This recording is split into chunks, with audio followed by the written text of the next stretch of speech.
That's a bingo!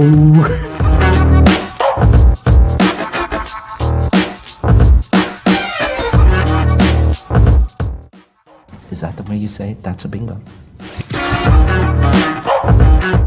You just say bingo. Bingo! How fun!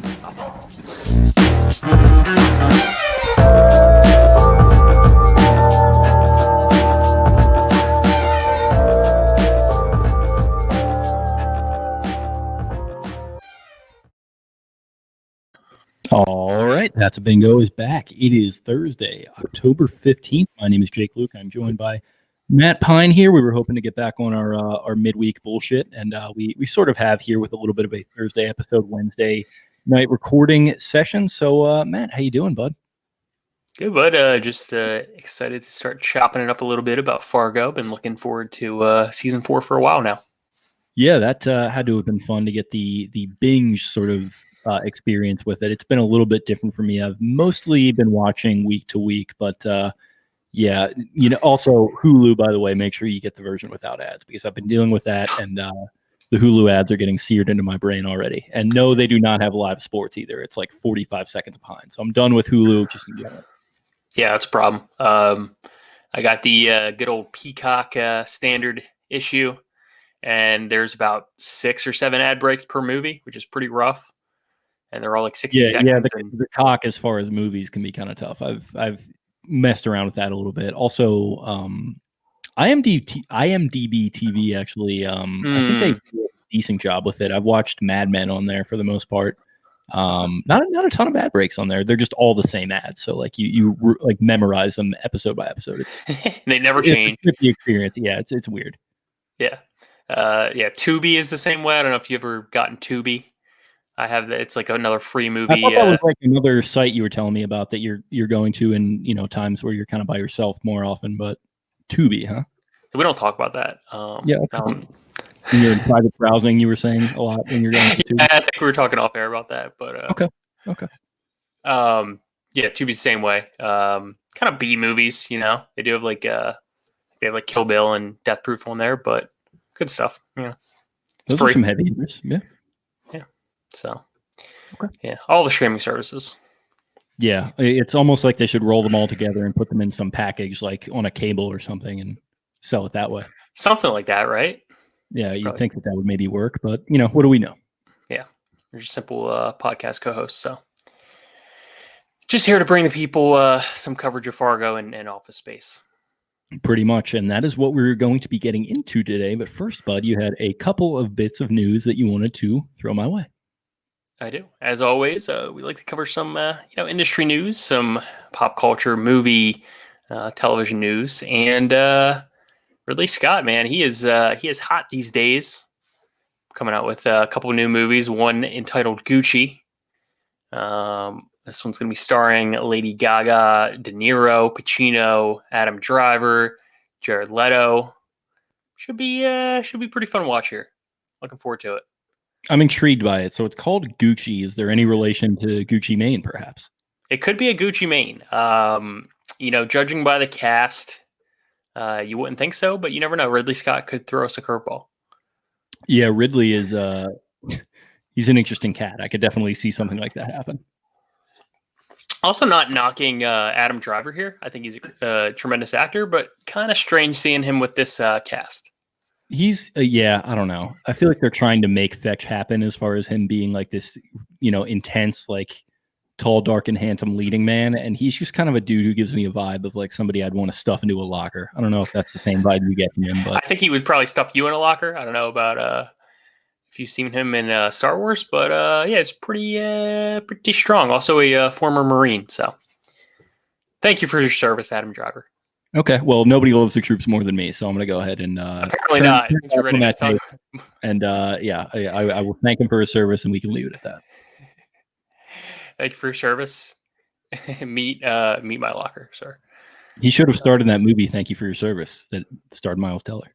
Oh, good call. Miles Teller. He loads that movie as being one of his favorite that he's ever acted in. I've not seen it. Neither have I. Support the troops as much as you do. So. Yeah, that's true. Well, I haven't seen it either, to be fair. Objectively terrible. Okay. Who could? Who could say? Another Ridley Scott flick here. We got Joaquin Phoenix, new dad, by the way, is going to be playing Napoleon in an upcoming movie. It's called Kit Bag. Should be interesting.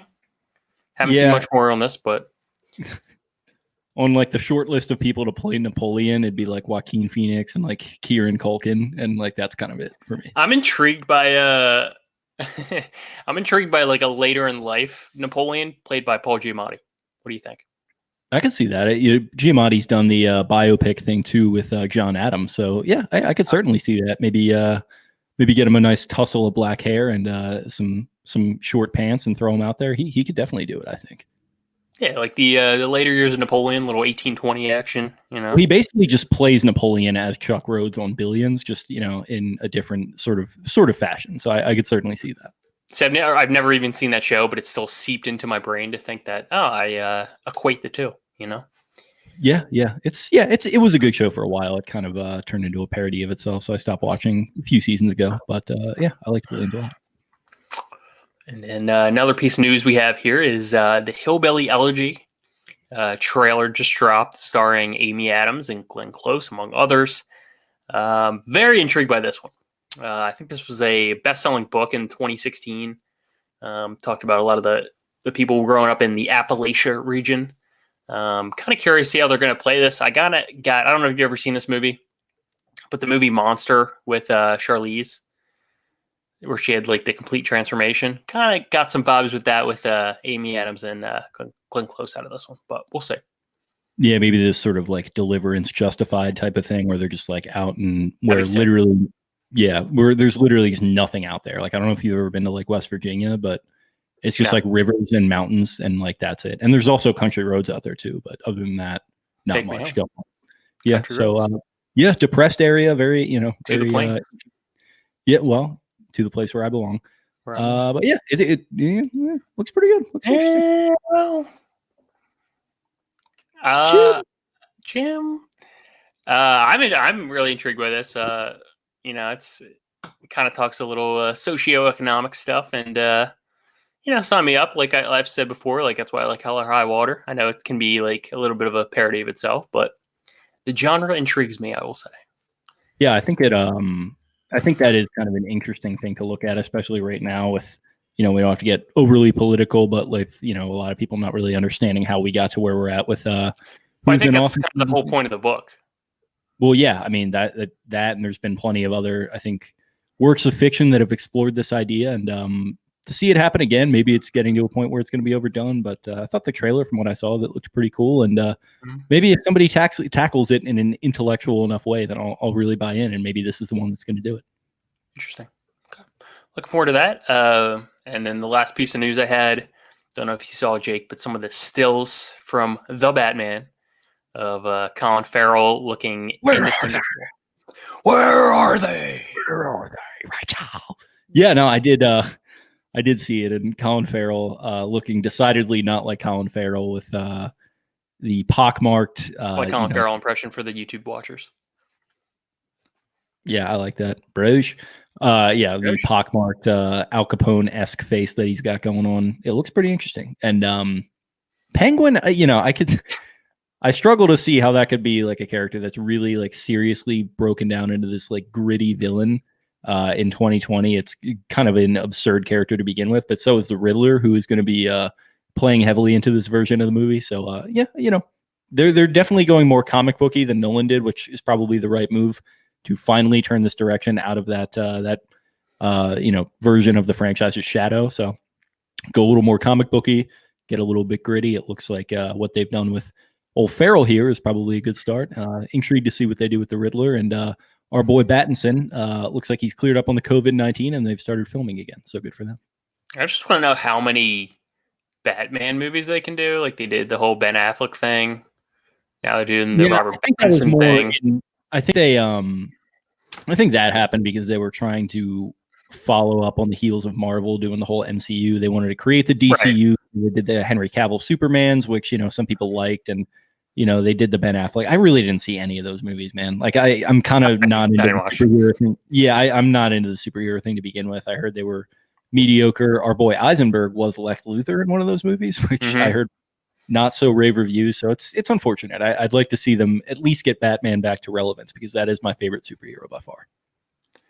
Yeah, I know. Like, so many people were into the Avengers and all that. I did see the first Avengers. Didn't see anything after that. Saw the first Guardians of the Galaxy. Might have seen half of an Iron Man, but that's about it for me. Yeah, I think I saw Iron Man 1, which was good. It was fine. I don't know. You're just talking about seeing like 15 different movies that all feed into the Avengers, and then the Avengers are like 4 different movies. It's like, what are we doing? Like, people We're are making quite literally billions of dollars is what we're doing. Yeah, that's true. I mean, that's a whole nother conversation that we really probably don't want to have, at least not, outside of the realm of it being its very own podcast. It's 4 hours long, but yeah, it's an intriguing spot, and I'm curious to see where it goes now that the Avengers ostensibly wrapped up. I mean, they're still doing these like Spider-Man multiverse movies. We saw some news about Tobey Maguire and Tom Holland and Andrew Garfield agreeing to reprise their roles in this like multiverse Spider-Man movie with Tom Holland, which like on paper, all of these movies sound like a disaster to me, but like every person in the world loves them, and they make like $1 billion, to your point. So God bless anyone who likes these movies. They're not really my thing right now, though. I don't know if you saw any of my latest movie rankings, but I did watch the Spider-Man Into the Spider-Verse movie. I did see this. Sound like animated movie. You have to watch this. I know I'm not a guy who's into this type of genre, but man, this blew me away. You got to. Well, actually, video game guy. I played Spider-Man the video game from a couple years ago by Insomniac. That came out on the PlayStation. They've got a new one coming out, and I never finished it. I actually went back to it a couple months ago and tried to finish it. It's just kind of long. I'm sure I'll get around to it, but really, really good. And it's not it's not exactly Tom Holland. It's kind of its own thing. But they do have like the Miles Morales tie-in there, and I think Miles Morales is going to be the star of the next game. So yeah, maybe I'll check it out. Yes. Bringing in my experience with video games for Spider-Man, I was a PS1 guy when the original Spider-Man came out with the Green Goblin. I was into that video game. I think that was PS2 you're thinking of. Was it PS2? I think so. Yeah. Okay. Maybe I'm wrong. This was like circa like 2001 or 2, I want to say. Yeah. I think it could have been PS2 by then. I think it was beginning of PS2, because I remember playing that game too. It's very like that game basically turned into like whatever it was, like 2017 game is pretty much what you get, which was really good. I had a ball. One of my favorite early video games for sure. There you go. Any other news you wanted to touch on here? No, man. I think we've hit on all our superhero stuff and quota for the day. So maybe it's our quota for the month. Let's be real. Yeah, probably maybe the year. Probably the year. Okay, so season 4 of Fargo, as we said in the opening, has dropped. I believe they dropped the first 2 episodes on the first night, right? Mm-hmm. And I think we're up to episode 4, but I've seen episodes 1 through 3. Thoughts so far, Jake, on where this ranks among the other 3, if that's even fair to say? Yeah, it's interesting. I think it's a lot different than what we came to expect. I think what they're kind of doing is sort of drawing off what worked really well, I think, in season 2. And it's kind of an interesting parallel, because I think season 3 kind of did that with season 1 a little bit, where they took some of the aspects of season 1 that made it good, kind of tried to do their own thing. It didn't totally work. I think they're doing that with season 4 akin to season 2, but it's working a lot better for me. Maybe just because I like that style of storytelling better, and maybe because I'm a lot more intrigued by what they have going on as far as the actors and the scripting and everything like that. I think it's a lot more ambitious than anything we've seen. It's not really just the one crime that it focuses on. It's not just like the one war between one family or two, whatever it is. It's however all these different operators and all these different people, and it explains the 4 different gangs or whatever that have come through in the last 30 years in Kansas City. And it can get a little jumbled, I think, at times, especially in those first 2 hours. But I was telling you, hours 3 and 4 really, really, they're starting to hit their stride. I think 4 is, you haven't seen it yet, but shit starts to get weird, which is the hallmark of any good season of the show. So I'm really, really into it at this point. I love the acting has been pretty much bang on for me. The guy who plays Gaetano, I think, is a little out there. Over the top.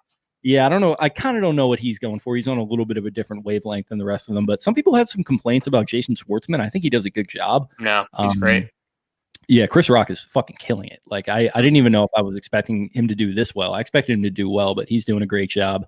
And yeah, who else? Jack Houston was in Boardwalk Empire. He's Otis Weff, the cop with OCD who's like working with Oliphant. I think they're kind of forming a funny little duo that expands even more in episode 4. So yeah, it's a lot is going on. It's not 100% working, but I think it's firmly already a more enjoyable experience than season 1 was, or season 3 was. So yeah, looking forward to see where we go from here. Yeah, I'm loving it so far. I think, like you mentioned, a lot of the individual performances are really great. Jessie Buckley, who plays, what's her name, the crazy redhead girl, Orietta Mayflower. Orietta, yeah, she's like really coming on the scene. She's in, she's stealing the season, I think. Yeah, and she's in that new movie. I'm Thinking of Ending Things. Yep, with Clemens. Another Fargo. Yep. Yep. So I've been really impressed by her so far. I do kind of get the like whole Gangs of New York type feel with like all these like different factions and different families. So that's really cool. I love that. I love how the two families that they show you in the beginning are the Cannon and the Fada, like cannon fodder type deal. That was pretty cool. But yeah, like you said, I think it's really kind of hitting its stride. I've only seen episode 3. But I think they're playing off the whole class warfare, a lot of racial tension in there. I think it's just very, very authentic to the time. Yeah, for sure. I think especially that, like, they're really selling me on the idea that this is really Kansas City. It's really 1950. That's a thing that's easy to mess up. I think they filmed this in Chicago, which was probably the right decision. They have that kind of sprawling, like suburban Chicagoland thing going on. And that was probably the right choice. They've got all the authentic cars and the costumes look great. So they're really doing a good job. I think the main criticisms I saw of it was that the subtlety is maybe lost a little bit and they're kind of doing their own bit at this point. But for me, as somebody who loves the show, that really doesn't bug me at all. And in fact, like the fact that it's been gone for 3 years, like having everything that I love about this show just shot directly into my veins without as much subtlety as I'm used to is pretty much fine with me, especially in a year like this. No, I agree. I see a lot of parallels to Miller's Crossing. Obviously, we just did that movie a couple weeks back. There's a lot of comps to Raising Arizona. There's a small comp to Oh Brother, Where Art Thou? I think they're definitely trying to draw those parallels out, and it works really well. The one scene where they turn the guy away because he's Italian from the hospital. I don't know. I really love how they're not shying away from any of this stuff. Like it's easy in 2020 to be afraid of certain, like, oh, that was 1950. We can just forget that happened, but they're not shying away from it. And I appreciate that. Yeah. I think that's an important thing to do. And it's an important discussion to have. And I think Noah, came under a little bit of fire from some of the critics who were like, well, he doesn't really have anything new to say on it. It's like, well, there's like, what else do you want him to say? Like he's depicting it as it happened in 1950 and just sort of drawing some parallels to some issues that we're still having. I mean, the dialogue, unfortunately, hasn't really changed a whole lot since, everything changed after, the 1960s and everything. And I think the dialogue, we're in the process of it changing right now, and hopefully things starting to change for the better. But as of right now, I think there are a lot of unfortunate parallels between what you see between some of the characters like Wickware, who's just Oliphant is incredible, by the way, who's just this like Mormon, like Puritan, like just Deafy. Hates, old Deafy.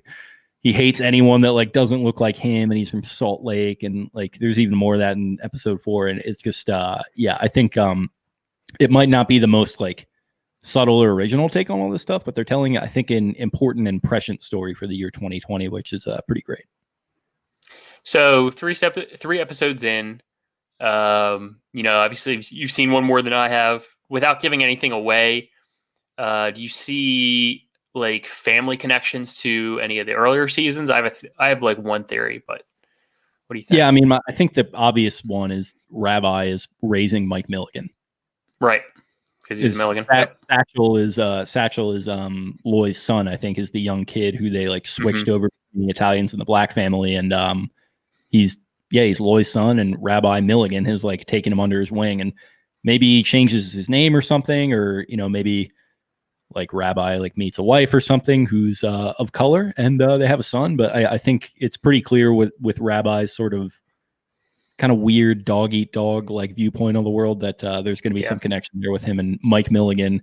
And in episode 4, there actually is a connection. It's really not a spoiler. They mention I was reading Alan Sepinwall's review of it, and you remember in season 2 when it flashes back to 1950 and Otto and Dodd go into the movie theater and Dodd kills the guy with the knife. Apparently that was a character named Mort Kellerman, who in episode 4 they mention as somebody that they're going to like sell some guns to or something. So I thought that was kind of a cool tie-in. That's pretty cool. I think I was looking at one of the reviews, and I think I saw someone was connecting the dots between Orietta and Lauren Malvo as being a potential like father-daughter type thing, which I could definitely see that. They always said try to have that one like personality in every season. That's kind of like as I was last week, the disruptor of the season, and I could kind of see that. Yeah, I could maybe see that. I feel like they kind of want to leave Malvo untouched and like Hansi untouched, and they just want the mystique around him probably is better. Yeah, I think they kind of want them to just remain as like the elemental Anton type guy. Yeah, exactly. That sort of No Country type take on it. So I think I like that theory. I probably don't think that's what it's going to be ultimately, but good speculation.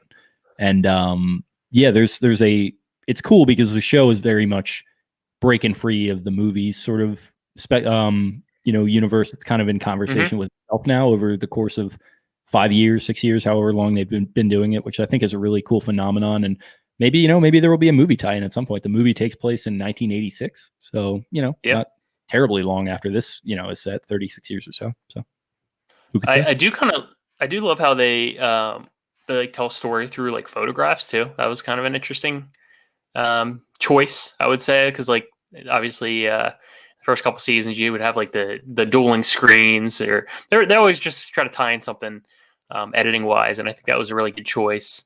Also, Dr. Senator, a phenomenal name. Some of the names are insane. Like pretty much all of them, actually, now that I think about it. Like Thurman Smutney, like the Smutney family. Like Thurman Smutney. Otis Weff spelled with a D, like Dick Wickware named Deathy. Like somebody, like he's absolutely going 100% Dion Waiters with the names in the season, and I love it because there's always been one or two in each season that it's like, what? That's a little bit of an odd sounding name. Now they're just going all out, and it's pretty great. Yeah. Do we see? Because you mentioned him earlier. Do we see Chris Rock maybe shifting some of the roles he takes, maybe going towards more of a serious, dramatic type role? Apparently, he has. Like I've been reading some of the profiles he did ahead of this, and like some of them are talk about how he's done some serious roles and like they kind of all haven't really worked out, and this is probably the big break, the big chance that he's going to get to dive into the serious serious things, similar to how Gems is kind of supposed to do that for Sandler in some ways. Yeah, I could definitely see that, man. I think he's really, really doing a good job. Like I was kind of surprised, and it's not just in like the menace and like that kind of stuff, because that's kind of easy to do, like to play a gangster and like he's wearing the coat and the hat and he's kind of sneering down his nose at people, but he's able to bring his humor still. Like that scene with him and Doctor in the bank in the first episode, like he's just doing Rock at that point. He's like talking about the credit cards and can we just cut to the chase and all that stuff. Like that's him being Rock. And there's a moment in episode 4 where he's kind of threatening a guy and he's kind of being funny about it, that you're going to really like. So I think he's doing what I think comedic actors do when they go to these serious roles. They're still able to bring some humor to it. I always make the connection with Walter White and Bryan Cranston, how obviously a very serious role, a lot of serious stuff going on with it, but still, he's a comedic actor and he's not afraid to embrace that a little bit. So I think that's going to help him in the long run. I'm excited to see what Rock does after this. Yeah, I'm excited to see where the next 7 episodes go. We're probably gonna end up doing like this show, probably 3 episodes at a time, and then for the last one we might do 4 or whatever just to finish it out. But really impressed so far. I think if I'm comparing seasons, and especially with a miniseries, it's kind of like apples and oranges. But I think this would rank probably in the top 2 so far. Yeah, It might for me, honestly. I think season 1 and 2 are very hard to beat, but it's sneaking its way up there. I think as much as I did enjoy season 3 at times, I think I can firmly say this is a lot more of a fun experience so far, and much more like what I've come to expect from this show. So I'm really enjoying it as well. Anything else before we shift over to the movie review? I am all good, bud. All right. So Jake's pick this week was Office Space. Yeah. We have sort of a problem here. Your TPS report did not have the new cover sheets. It's just that we're putting the new cover sheets on all our TPS reports. Did you get that? Yeah, I'm going to need you to come in on a Saturday. Is that all right there, Chief? Oh, yeah, and I almost forgot. I'm going to need you to go ahead and come in on Sunday, too. A lot of stuff going on here, and we're trying to play. So if you want to fast forward into like 40 minutes into the podcast, we'll probably stop doing these. Yeah, you're going to want to review Office Space all the way through there. And then we're going to have like 2 minutes of conversation and then launch back into impressions for another 40 minutes. So dude, have your hand on that 15-second button because it's going to get bad. I might have to timestamp this podcast real hard. Actually, that's Jake's job, but yeah. You want to do it. You got Space. Office Space. 1999, Mike Judge. 1999, Mike Judge. My pick. So let's get your initial thoughts. My initial thoughts are I haven't seen this movie in about 15 years. I forgot a lot. I remember like the first half of it. Did not remember the hypnotherapy plot line. Did not remember the hip hop, how strong that was throughout the movie. I don't know. I really this is a 9.3 for me. I saw you did a re-rank, but I think it's one of those movies that you're going to go back to and appreciate more after the fact than when it came out. Especially how much it inspired The Office, and I got 40-Year-Old Virgin vibes. I got The Matrix vibes. So I think this just is it's one of those movies that's going to inspire a lot and show the genius that is Mike Judge. Yeah, man, it's interesting. It's one that I think I had probably taken several years off of. I don't know if like 15, but it had definitely been a while. And a couple of years ago, I just got a wild hair to watch it, and I was like, "Holy shit! Like this is a great fucking movie. Like it's not only just like funny, and it is what it is. Where it's like one of those cult classics where everyone knows like the basics of it. Everyone knows them beating the printer up. Everyone's got a Lumbergh impression. Everyone like knows sort of those little things, and it's sort of like a bit machine in that way where like it just serves to, get those jokes out there. But even if the plot's a little like weird and like it's not especially memorable, I think it's serviceable enough to move things along. And it's really funny in its own way, in the way that it sort of exposes the characters and their ultimate idiocy. I think it's pretty great. So yeah, I mean, kind of Mike Judge, I think his first ever live action effort. He had done, Beavis and Butthead and King of the Hill and stuff through the 90s. Right. And Mike Judge, obviously a dude who, if you've seen Silicon Valley and some of his other stuff that you've done, this is just what he does. Very sardonic, kind of sarcastic, dry sense of humor. He's picking at the inner workings of everyday life. And this is a movie we talk about with Lost in Translation being a biopic or a autobiographical type thing for Bill Murray. I feel like Mike Judge is all of these different main characters rolled up into one person. I feel like he's a little bit of Peter, kind of a depressed, kind of sardonic guy at times. He can get a little down on himself. I feel like he's a little bit of Michael Bolton, kind of the nerdy, sort of frazzled dude who like loves hip hop for some reason. He's a little familiar, he's kind of maybe a little anxious at times. I just think there's a lot of Mike Judge's personality imbued into this, maybe more so than anything he's done. So yeah, it's like you said, I went back and did a re-rank. I had it at 8.7. I was like, yeah, it's a comedy kind of cult movie. Maybe people don't really think it's all that great. Maybe I'm overrating it a little bit, but I rethought it. It is that good. It's one of my all-time favorites, I think, and it has to be in the 9s. And I think not only for the impact that it had on entertainment that you hit on, I think this movie changed the world, like in a lot of different ways. Like I think this kind of shit was really going on, like, and it still is to a certain extent, but like cubicles and like wearing suits to work and stuff, and like the big gaudy glasses and like like I'm gonna need you to get that memo again, and there's all this paper everywhere and like pushing papers around. Right, yeah. And you can almost look at the last 25 years of like professional culture changing, maybe almost as a direct result of maybe not just this movie, but definitely this movie was a part of that, I think. I mean, in my last job, like I found myself in this situation, and the funny part is, like, coworkers that I sat around, we would talk about this movie. Like I hadn't seen it, but we would still. I remember the quotes. It's something you can relate to, and a lot of people relate to if you work in that corporate setting. I think you've seen The League, right? The fantasy football show on FX.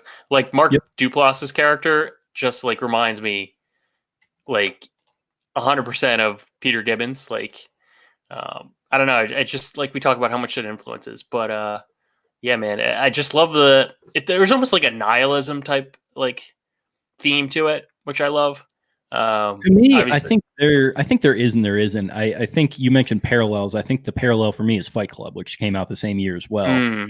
Okay. I think Fight Club kind of tends more towards that nihilism and like sort of the dark aspect of it. And I mean, this definitely has a much better, like happier outlook.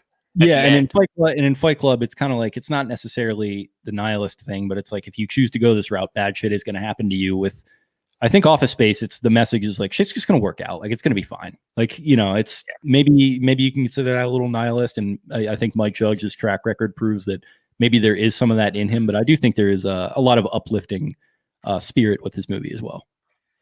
Yeah, and I think the first 30 minutes is that. And then after that, I think it kind of, there's some levity brought to the situation. Don't want to step on your toes with like trivia, but Mike Judge worked in Silicon Valley in the late 80s. And this is directly like his experience. I don't know. I really appreciate it for what it is. Like you said, as a broader picture, changing the world. I think that's very possible that it did. But yeah, we can get into it a little bit about in categories, but can't say enough about this movie. Yeah, I think to your point, you mentioned like talking about it with your coworkers. When I first started, and like I'm still at this job, but like when I first started it, I was fresh out of school, like 2 months, and like I got there, I had no idea what to expect. I work in a small office with plenty of good people, and like two of my bosses were like quoting this movie the first day, and I was like that it's probably not like a great depiction of like you guys, right? And like I come to find out that they're really just like cool, nice people. Like one of them was maybe I think she was probably in college or maybe in college a little bit after this came out. And like the first guy, he's not with the company anymore, but he was a president guy I really liked, and he quoted this movie a little bit, and I could tell that he was a guy who went to college in the mid-90s. He saw this movie right when he was entering the workforce, and I could tell right away that he's like, I do not want to be fucking Lumbergh, and I'm going to be nice to my employees. And like, I can just tell that there's like a lot of that is taken over into the modern world. And you mentioned like Silicon Valley, like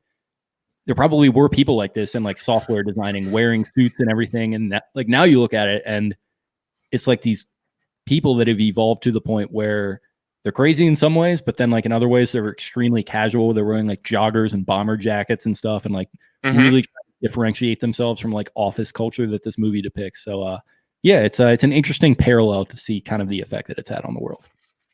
And I believe that Greg Daniels was actually involved with this movie, at least in like the casting portion of it. Yeah.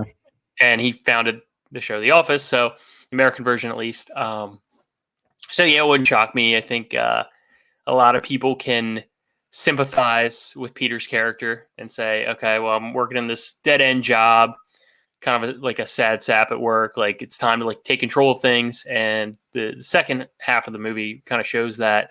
Totally forgot Jennifer Aniston was in this movie. I don't know why, but it just didn't click with me. Kind of weird that she is. Like this otherwise feels like a pretty underground, like low budget kind of cult movie. It actually isn't. It's like a 20th Century Fox. I think there was some money behind it.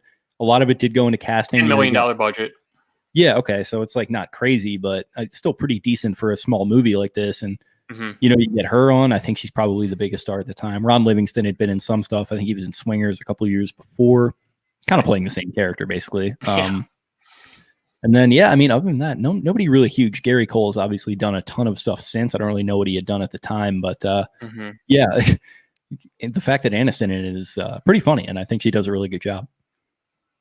Yeah, I'll give her her credit where it's due. Kind of doing the whole Aniston thing, but I don't know if I would have cast her. I think she did a good job. That's kind of where I'm going with my Throwing Tomatoes, but like I don't know. I feel like she's a little bit too much of a star for this movie. Yeah, maybe she was at like the peak of being Rachel though, which is like kind of Right. a little bit of a girl next door character. So I could see that working. Like these days, she is a absolute like legend. So Right. I could see like looking back on it with this perspective now, it maybe looks a little weird, but I think Right. she was probably getting to the point where she was like a superstar. I don't know if she was in one of her first couple celebrity relationships yet, but yeah, I don't know. I think Yeah. she Probably not. might have been with Vaughn at that point, or maybe with Pitt. I don't think so. I think that was a couple years later. So I think they maybe called her just before she was about to really, really blow up as like a movie star, not just Rachel from Friends. Yeah, let's see here. Brad Pitt, she married in 2000, so this would have been probably right around that time, a little bit, beforehand, but interesting. Okay, so you got her, and then you got old Tyler Durden just mixing it up. Gotta love it. Two 1999 icons. Yeah. Stephen Root also in this movie. I'll talk about him in one of my categories, but he is probably one of my favorite actors. Just I don't know, like his comedic style. It impresses me. I'm a really big fan of the show Barry, and he's very prominent. He's a fascinating actor. He was in that show. I don't know if you watched it, Man in the High Castle on Amazon Prime. No, I know exactly what you're talking about, but I've not seen that. He was the man in the high castle, which I found to be pretty fucking funny because I hadn't seen him in anything since. The fact that Milton from Office Space is this like mythical character. I thought it was pretty funny, but he's a fascinating actor. He's definitely been in some really good stuff. He was in Oh Brother Where Art Thou? He was the radio host guy, blind guy. Yeah, I'm a fan of his. That's also the Foggy Bottom Boys. singing into the microphone, and I told him I was quitting. I'm going to quit. And you took my stapler. George Okay. Clooney, I'm a Dapper Dan man. I'll just burn that place down. Also, shout out to Diedrich Bader, who plays Lawrence, the neighbor. Yeah. Hey, Peter, man, check out Channel 9, man. Check out this chick. He's good at other stuff. He's definitely that guy, and this is the one that I know him for the most, for sure. Two chicks at the same time. Just an absolute legend, that guy is. That hair that he had going there, that was the Fu Manchu type thing. Yeah. Or the handlebar mustache, that was pretty legendary. Based on a real guy, I think we can get into that at trivia at some point, but the fact that Mike Judge was just living across from a guy like this is what a personality mesh that must have been. I was a huge Whose Line Is It Anyway fan. I was like, was he in that? No, he was in the Drew Carey show. That's what it was.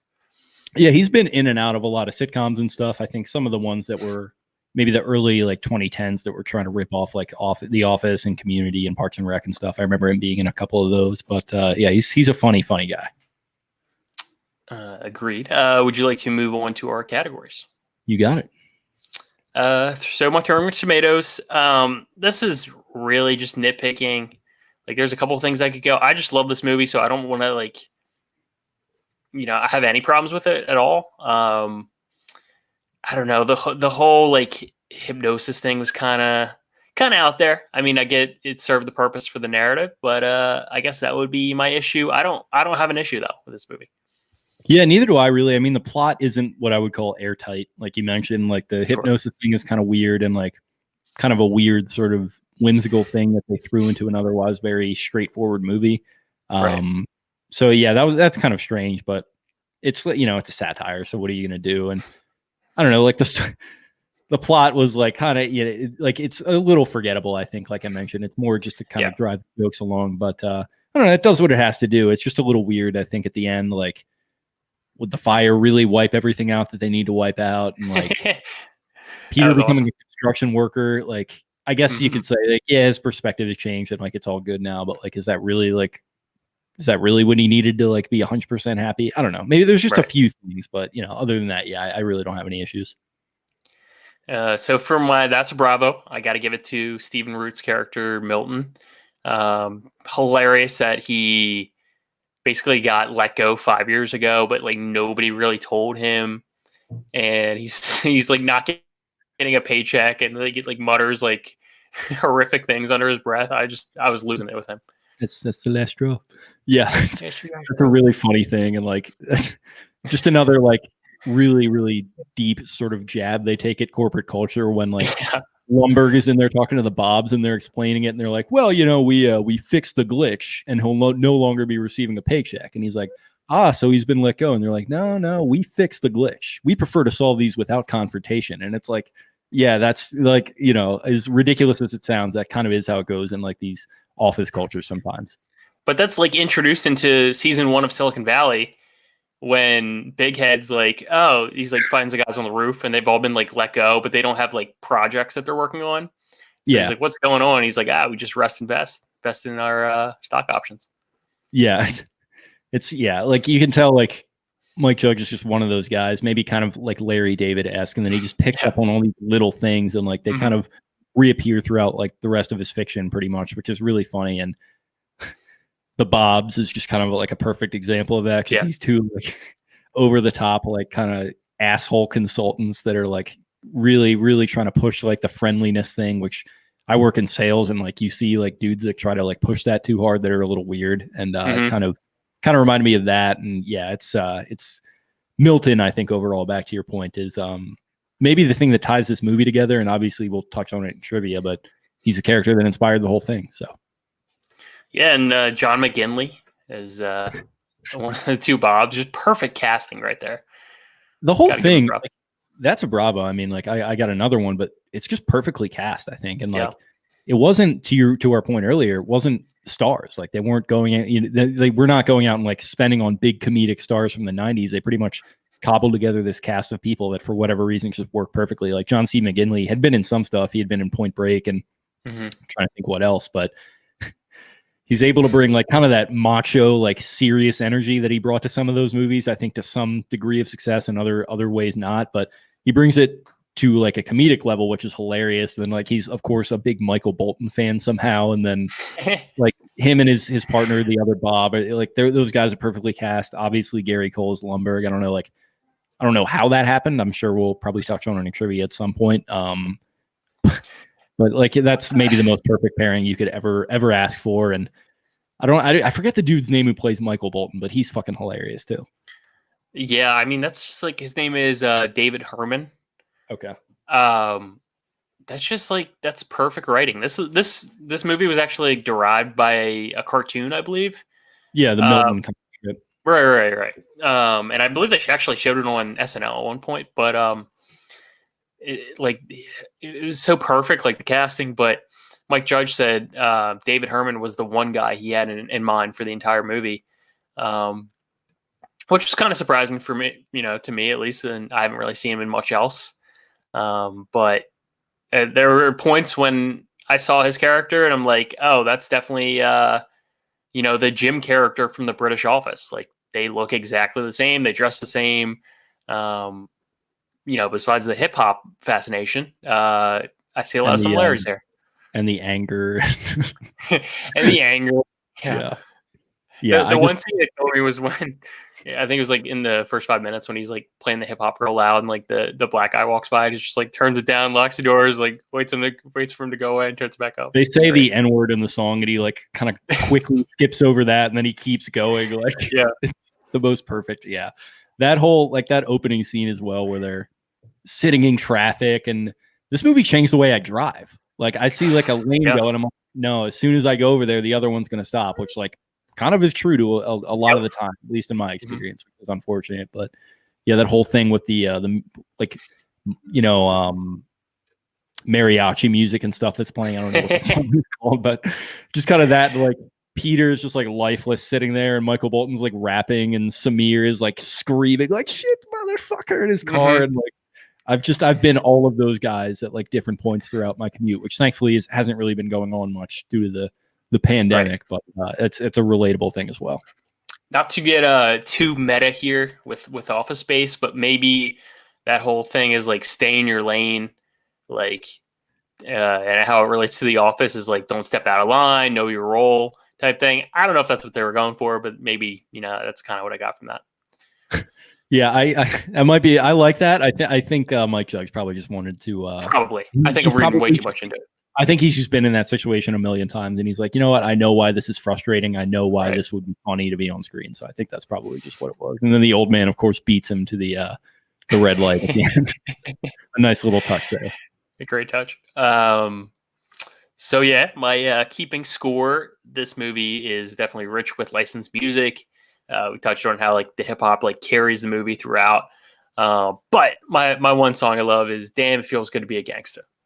Yeah, Ghetto Boys, sort of that Houston rap scene, kind of really been forgotten to history, I think, in some ways. But yeah, just sort of hardcore gangster rap from Texas in like the 1990s.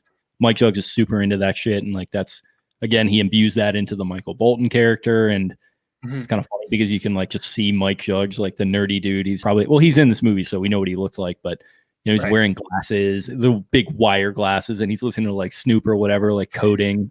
I find that like a Gangstar poster in the cubicle. Yeah, exactly. Yeah, and like and Ghetto Boys are big in this. You know, they have "Damn It Feels Good to Be a Gangster," and then like Scarface, "No Tears" is the song that Michael Bolton's singing at the beginning. Just like this really heavy like gangster rap song. And that's another trivia is that the studio didn't want the gangster rap because they didn't like saw how it fit. And like they were urging Mike Judge to get rid of it, and he's like, "All right, well, I'm going to send this to a focus group, and if they like it, then we're keeping it, and if they don't, then you guys get their way." And they loved it. Everyone, like all the focus groups that saw it, really liked it. So, and that was my "That's a Bravo." I think that's sort of, you know, there's a million different things you could point to that bring this movie together, quote unquote. But I think that the music really is kind of what does it for me, like because it's just sort of this ironic like juxtaposition of it's like so like this separate to like everything else that's going on, but it works so well. It is, yeah. It shouldn't work especially well, but it does. And I think it's also something that's kind of relatable. I mean, we've seen the meme a million times going around Twitter of like, you know, me listening to rap about killing people and selling drugs on the way to my 9 to 5. Like they got that from Michael Bolton in this movie. Right. And like, that's probably how it was for like a lot of, you know, software engineers in the 90s. They were super into like hip hop and gangster rap, which was becoming big at the time. And, you know, they were probably also like to code and liked video games, and they were just like normal guys. And I think it maybe helped to normalize rap a little bit for sort of a more conservative kind of you know, crowd. Yeah, crowd, I guess you could say. I don't really know. Yeah, that's fair. All right. So did you have a song in particular for keeping score, or yeah, just all of it? I mean, yeah, all of it, but like "No Tears" by Scarface, which Michael Bolton is. It's just hilarious for him, and the song's actually a banger. I think I have it on one of my Spotify playlists. It's really good. "Damn It Feels Good to Be a Gangster" is a classic. Everyone knows it. And then also by Ghetto Boys is "Still," which is the song that plays when they're beating up the printer, which is absolutely one of my favorite scenes.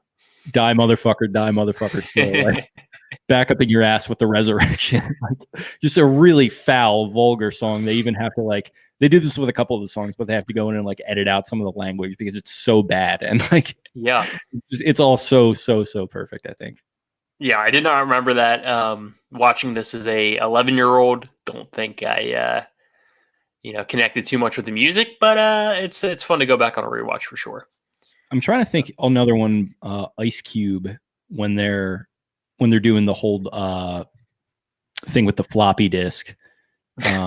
I forget the exact song, but yeah, there's an older Ice Cube song, like really young Ice Cube. When they're doing that, it's really, really good. Yep. So moving on to quote and quotables. Obviously, this movie has no shortage of those. Definitely got to get to Lumbergh, but my first quote got to be, "What exactly would you say you do here?" That's another one that's like there's a million of these that go around like social media and are still a part of the zeitgeist. I think that is maybe the one that has stood the test of time. Like when, you know, an NFL coach starts like 0-5, the meme goes around of the two guys like, "What would you say you do here?" Like that kind of stuff. It's just funny how this really has endured in a way that a lot of other movies kind of haven't been able to. Obviously the classic by Bill Lumbergh. "Hey, Peter, what's happening? I'm going to need you to go ahead and come tomorrow. So, yeah, if you could be here around 9, yeah, that would be great." And just the way that he, like, does the, like, shrugging, and he's got the cocky, like, asshole type He's, thing. like, looking at his stupid watch, and he's got his glasses on. Like, Lumbergh is in a special character. Got, like, this watch going on there. I could throw a couple out off the dome. Sure. PC load letter. The fuck does that mean? Unscripted, by the way. He like bangs on the printer. This is an I saw- interesting. Go ahead. I saw an image of like, oh, it's like they got a printer from the 90s and it's actually said PC load letter. Like that was actually a thing. It was, yeah, it was, and it was like something that was not even explained by like manuals or anything like that. It was just kind of like a weird error that like couldn't even be explained. But one that I find like pretty funny is like, what would you do if you had $1 million? I think that's changed a little bit in the last 20 years. Yeah, adjust that for inflation to 2020. It'd be like, yeah, what would you do with $10 million? Yeah, pretty much. So, I like I said in my That's a Bravo, Milton definitely my favorite character in this movie. But he's like, I believe you have my my stapler. My swing line stapler, and I was telling Bill that if he takes my stapler one more time, I'm quitting. I'm going to quit. Bill and could set the building on fire.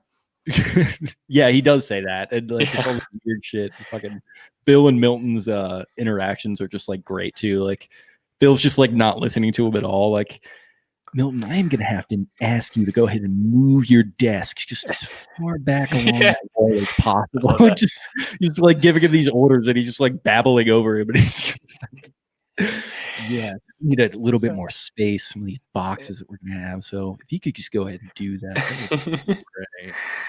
Just getting the shit kicked out of him. Feel bad for Milton. Yeah. Bill Lindbergh, another quote. I think this was in your movie review tweet, but and remember, next Friday is Hawaiian Shirt Day, so if you want to go ahead and wear a Hawaiian shirt and jeans. That's one that it probably didn't jump off the script, but like the way Gary Cole delivered it is just so perfect. Like he's just a little kind of excited. He's like, next Friday is Hawaiian Shirt Day, and everyone's who gives a shit? He's just like, well, groan. Yeah. If you want to, go ahead and wear a Hawaiian shirt and jeans. Peter Gibbons. It's not that I'm lazy. I just don't care. Yep. That's another classic memeable one. Yep. We got Michael Bolton here. There was nothing wrong with it until I was about 12, talking about his name. 12-year-old, and that no talent ass clown became famous and started winning Grammys. Another delivery one where like David Herman just like hits all the right spots. Like there was nothing wrong with it until I was about 12 years old, and that no talent ass clown got famous and started winning Grammys. Like that just sets the tone for his character. That's one of his first like really memorable lines. Yep. Peter Gibbons. Yeah, I just stare at my desk, but it looks like I'm working. I do that for probably about an hour or after lunch too. So I'd say in a given week, probably only do about 15 minutes of real work. Actual real work. Then the Bobs when they're talking to Michael Bolton, like he says his name, and they kind of like they both look at each other and they're like, "Is that your real name?" Yeah. And he's like, shit. He's pretty good, I guess. And John C. McGinley's like, "You're goddamn right, he is." I tell you, for my money, there is nothing better than when he sings "When a Man Loves a Woman." I tell you, I celebrate the guy's entire catalog. All of them, just all of them. I love it. Yeah, I kind of like them all. Yeah, I guess it's pretty hard for you to pick, huh? The random blonde guy, Drew, comes in. He's like, I'm thinking about that new chick from Logistics. If things go right, I might be showing my O face. You know, oh. You know what I'm talking about. Oh, this guy knows what I'm talking about. Yeah, just the all of these, like I keep saying, like it's a delivery thing, but I don't know like how these actors all cross these lines out of the park, but they pretty much all do. Incredible. The one girl who walks up and she's like, sounds like somebody's got a case of the Mondays. Another one that has lasted the test of time. Extremely cliched. Yeah, exactly. It's cliched to the point that I think it's starting to get funny again. So I'm probably going to start using that. Let's turn it around a little bit. Yeah, making a little comeback. And the last one I have, so many in this movie, but had to put this one in there for Jennifer Aniston's character Joanna. You know what, Stan? If you want me to wear 37 pieces of flair, like your pretty boy over there, Brian, why don't you just make the minimum 37 pieces of flair? Yep, there you go. The pieces of flair. That's another good one. And then the flair. Tom Smikowski, he says something to the effect of, if you hang on long enough in life, good things can happen to you. I think that's sort of the ethos of what they're going for, is like, don't sweat it. It'll be fine. Yeah, it's the basic entire theme of the movie. Like Milton get the shit kicked out of him, like his entire work career, and then he's like ends up like living in Mexico, like living the best life he possibly can. So I do appreciate the ending theme there. Excuse me, I Excuse me. ordered the drink without salt, and it came with salt, and I drank the Okay. one. I drank it, and And that's about. There's like no character arc. He just stays the same. I love it. It's great. cartoon character through and through. Yeah, very true. Believe we have some pieces of trivia here, Jake. Just going right off IMDb here. So the iconic red stapler coveted by Milton was created for the film by the prop department, so not by Swingline. They needed a bright enough color to be seen on film and shows red. You're a big colors guy.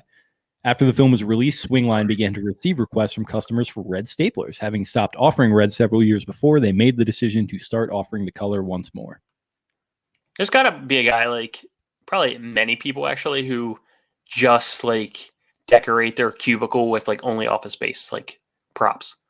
Yeah, I could see that. I could see a guy that's like way too into it. It's like, all right, let's relax. The DC load letter scene was not scripted. David Herman had more lines to say to Ron Livingston, but he was interrupted by the photocopier jamming and didn't understand what the error message meant. I mean, that's a mark of like a good like director, right? Like if you're especially in comedy. Yep. Yeah, especially in comedy, like you just kind of let them do their own thing. It's going to end up great in the end. No doubt. Milton was actually based on a former coworker that Mike Judge had worked with during his days as an engineer. One day, Judge went to the coworker and asked him how he was doing. The coworker began to talk about how he was going to quit his job because he'd been forced to move his desk around too many times. I was going to say, is he like going to threaten like murder or like setting things on fire? Because it'd be hilarious. As far as throwing tomatoes, there are a couple weird, like, I'm going to shoot up the office jokes that really did not age very well. I get it. It was 1999, but like, it's kind of flirting with the threshold. So, it's like, I don't know. It's a comedy. So you kind of let it slide, but yes, you're right. It didn't age well. It's just something you couldn't do today for sure. One of the promotions for the film invited people in certain cities to watch and participate in the bashing of office equipment. There was also an internet campaign that linked to a website where people could expose their bad bosses. That is not good. Yeah, I could see that, how that would be a little problematic. Definitely shout out my former coworker, Amy. We've talked about going like after like a shitty day and like we talked about like going to like a rage room, just like smashing shit. So I definitely empathize with that. As of October 2018, the term ass clown was officially entered into the Webster's Dictionary, crediting writer Mike Judge for first using it in Office Space. I want to play that in Scrabble and like challenge someone. Yeah, seriously, because you could definitely get somebody good on that. After poor box office performance, the movie gained cult status on video. Mike Judge has said that more people talked to him about this movie more than any other project he's ever worked on. Judge was offered a chance to make a sequel, Office Space 2, Still Renting. Judge said that because he had been through enough anguish over the first one, he didn't want to put himself through the experience again. So the studio actually like did not like this movie even after like the final cut and everything, and they were not impressed with Mike Judge and like his whole process, and they figured the movie was not going to do well because people didn't want to watch stuff about just like regular people. So I think this is an interesting case study in that. It is an interesting case study and to see how like culture shifted. The film industry, TV industry has shifted. I mean, the film was a $10 million budget. It grossed $12 million at the box office. So they were kind of right initially. And then as soon as VHS hit, it became like a cult classic. Well, they just had no idea how to sell it. And I think understandably, like it's not a movie that has a ton of plot points that you can really point to. And like you can kind of do the comedy, but like even looking at like the poster for it, it's like Milton covered in like sticky Post-it notes. Like, yeah. It's like, what is this movie? Like, so I get. Go ahead. What's a trailer for this movie though? Like, I'll have to find out when I cut it into the episode. Interesting. Peter Gibbons is a depressed office worker. Like, yeah, it's like, what do you do? Like, a square peg in a round hole is an idiomatic expression which describes the unusual individualist who can not fit into a niche or in his or her society. At its entrance, the company Initech has a sculpture of a square peg in a round hole. And I think they came out the same year, but this is why I got so much like the Matrix vibes, because like the initial office scene, then they devise a plan to unleash this computer virus. Like I'm like, this is the same movie, just like not futuristic. But also mentions having seen it in Superman 3 too. So right. So just it must have been the times. I don't know. Superman 3. In one memorable scene, Michael Bolton laments having the same name as a singer, calling him a no-talent ass clown. In 2015, the real Michael Bolton appeared in a Funny or Die video. He was digitally inserted into several scenes from the movie, replacing his namesake character. He repeated the lines verbatim with one exception. He called himself an extremely talented ass clown. This is a funny video. I've not seen it. It's good. I'll send it. Okay. Michael Bolton seems to have a very good sense of humor about it, which is nice. I was doing my my podcast prep like 45 minutes, like 30 minutes before this, and I just ran out of time, but I was like, I'm definitely going to watch that at some point. Yeah, for sure. In addition to the red swing line stapler, which became a reality, some fans of the film created their own jump to conclusions game. That's also like another kind of weird plot point that we haven't talked about, but when they finally show up at the house and they see the mat coming full circle, that was pretty funny. Yeah, I think that's another like thing where you're like, oh yeah, this is 100% a satire because like this is the dumbest thing I've ever seen. When Peter's in the meeting room, on the whiteboard behind him, there's a complicated flow chart titled "Planning to Plan." Well, that's another reason, it's a satire. Like, the Dwight Schrute nuclear plan of the hierarchy takeover. Yeah, it's and they definitely probably got that from like ideas in this movie, which is funny. Yeah. Ajay Naidu improvised a moment where he breakdances in Peter's apartment since he had been breakdancing with friends in his downtime while shooting the film. Paul Wilson ad-libbed the Naga, not going to work here anymore line, that's really good improv. That is extremely good improv. The breakdancing, I was trying to see if it was an extra. I don't think it was. That was just impressive. Yeah, no, apparently it was him. Yeah. It's crazy. I was trying to look at his face. I'm like, oh shit, that's actually... The way they're like dancing and like trying to sell the fact that they're like wasted and they react to him in real time. It's like, what the fuck? Also, a hilarious scene with the guy selling the magazine subscriptions. He's like, I'm a former crackhead. That's one that like that's another one that you just totally forget about, and then you're watching. You're like, oh yeah, I forgot about this whole thing. Like that gets me every time. And the CIA agent, not that I'm aware of. In the first 10 minutes, you got to knock somebody out or become somebody's bitch. Just very plainly explain. Yeah. The prison system. Mike Judge said after the film came out, although it was not a box office success, he received many compliments from celebrities who enjoyed the film.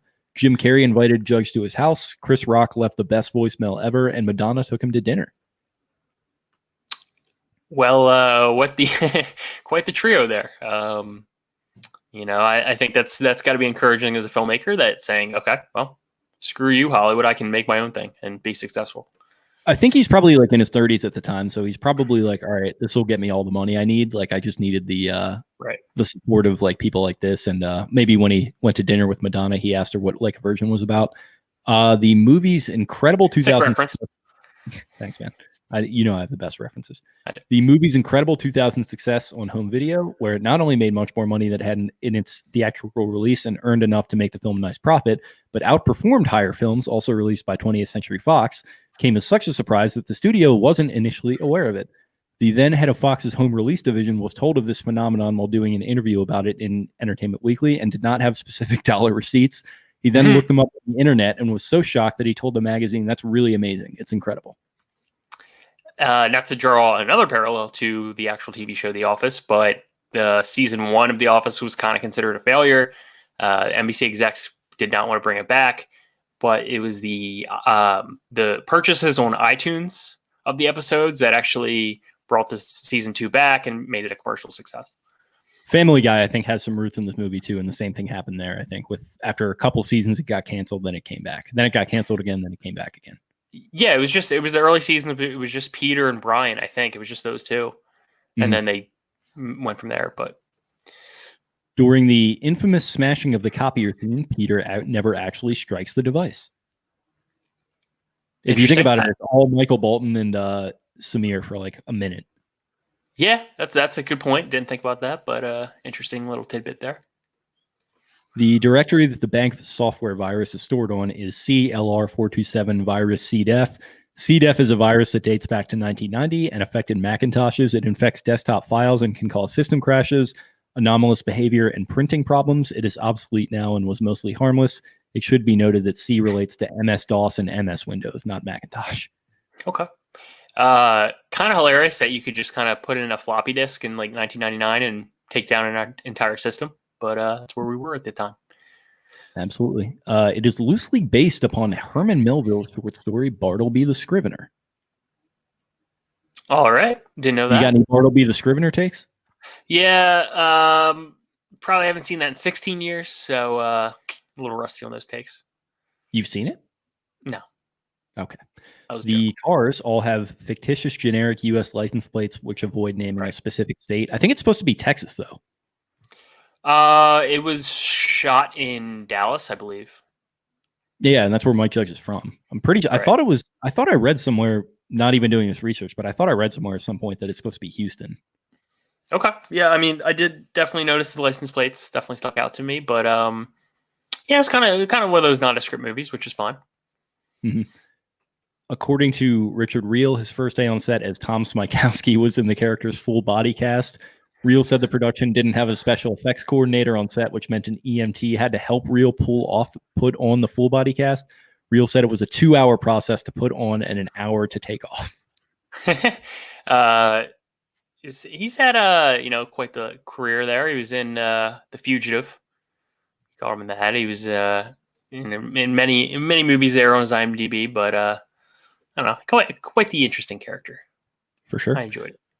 Mike Judge hated the marketing campaign for the film, which we were talking about, particularly the poster, and believes it was one of the reasons why the film did not do well at the box office. For the film's release on home video, he was able to convince the studio to add the character of Milton to the poster, peeking out from behind the guy with the covered in the Post-it notes. I just realized that Milton kind of reminds me of Trailer Park Boys. Yeah, the one dude with the glasses. Yeah.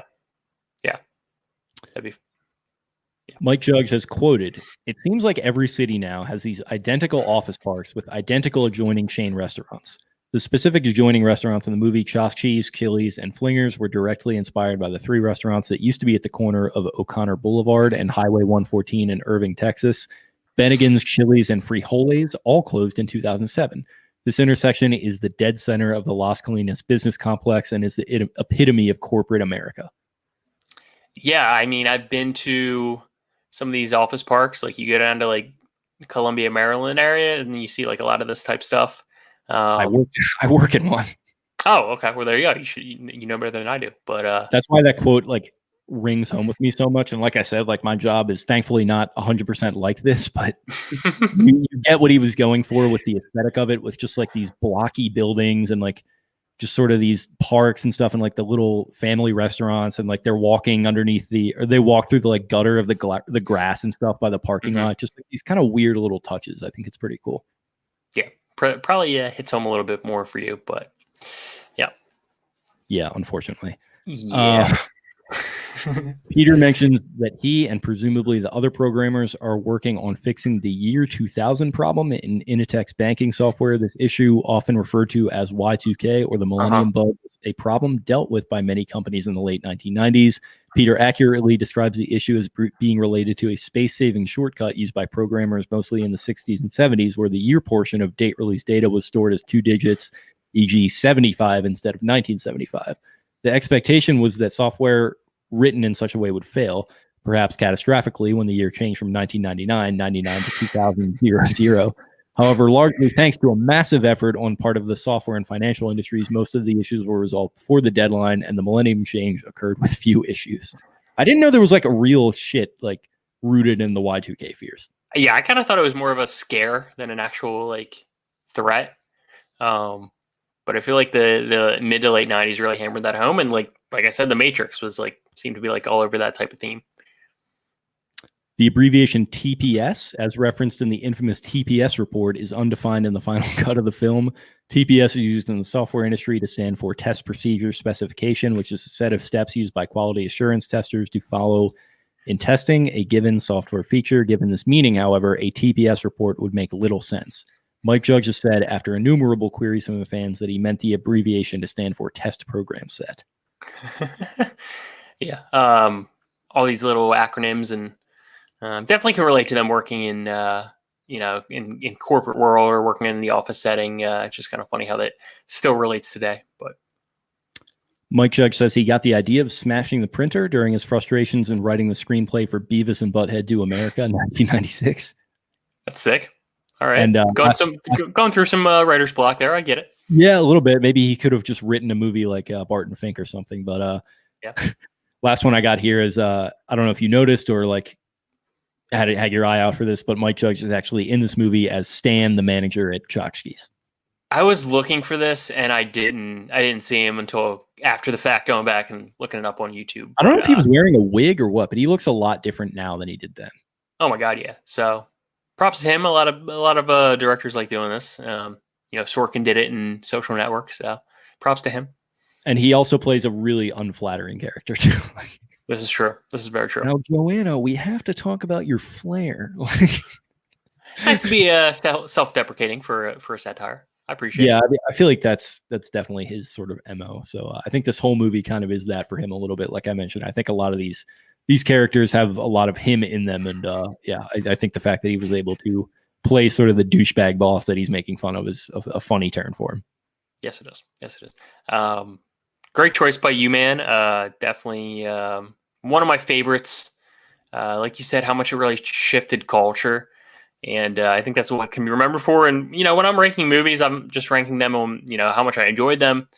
But definitely comes into play when it shifts how we, make movies or make TV shows. Influence definitely plays a role for me.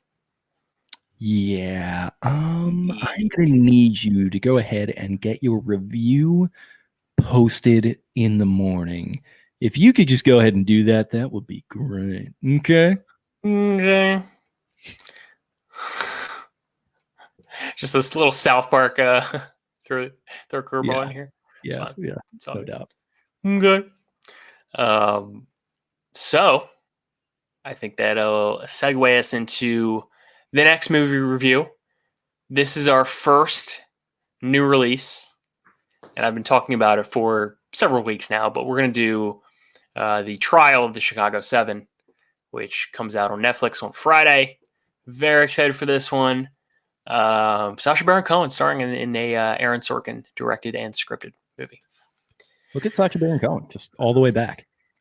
Listen, I hadn't seen Borat before, which is kind of crazy to say. That all the way through either. I was a little young for that. Yeah, I think. Yeah.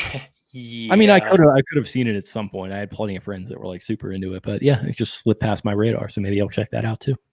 It's definitely that era of movies that I didn't see until at least like 2 to 3 years after they came out. But Borat 2 is coming out, I believe, in a week or two on Amazon Prime. So they just released Borat on Amazon. Able to see it, loved it. So definitely getting my Sacha Baron Cohen fill for this month. Borat 2 is going to be a fucking disaster. Yeah, it's going to be so bad. They like specifically push it. They filmed it like within 1 month, and they're pushing it to like come out before the election. It's like, all right, guys, we get it. Like, yeah, not really, not really seeing how the parallel of Kazakhstan is going to work there. But I'm still going to watch it. Probably not going to be good, but still going to give it a shot. Okay, fair enough. Yeah, interesting. This, you have been talking about this for a while. It sounds intriguing. So excited to check it out. Going to be our first ever new release review. We would have done it with Tenet if Chris Nolan wasn't an asshole about the whole theater. And there's our Tenet reference for this episode. Got it in there. Well, I got it in there like an hour ago. I don't know if you noticed, but I didn't. But that was Tenet, a time travel joke. I was just gonna make that joke back to you, but okay, we got it. We got it in there. That's cool. Good. Okay. Anything else to wrap up Office Space? I am good, bud. Okay. But I was gonna throw in Throwing Tomatoes, but like, meh, because I enjoyed it. But like, him not showing up for work was like fine. It was fine on a Saturday. It's fine. Yeah, there's another. We're very much in a satire because he would have gotten fired, and then the Bobs promote him, and they fire him like once. It's like George Costanza. Just do the opposite of everything I would do, and then good things will happen. I'm sure that's probably played into this character a little bit. You have to think Mike Judge was a big Seinfeld guy at the time. So, yeah. You know what I would do if I had $1 million? I would invest it in crypto securities and take it over. It's like that's really you're missing the point of the exercise here, Samir. Like, that's like why like perilous for me to like 40-year-old virgin. I just see like the close group of like coworkers and like they just come up with like ridiculous ideas and I don't know, love it. Yeah. So it's great. It's great. It's pretty good. Yeah. So yeah, we wrapped up season 4, episodes 1 through 3 of Fargo. Chicago 7 going to be next episode. So look out. We might do another draft here coming up. Those are always fun to do.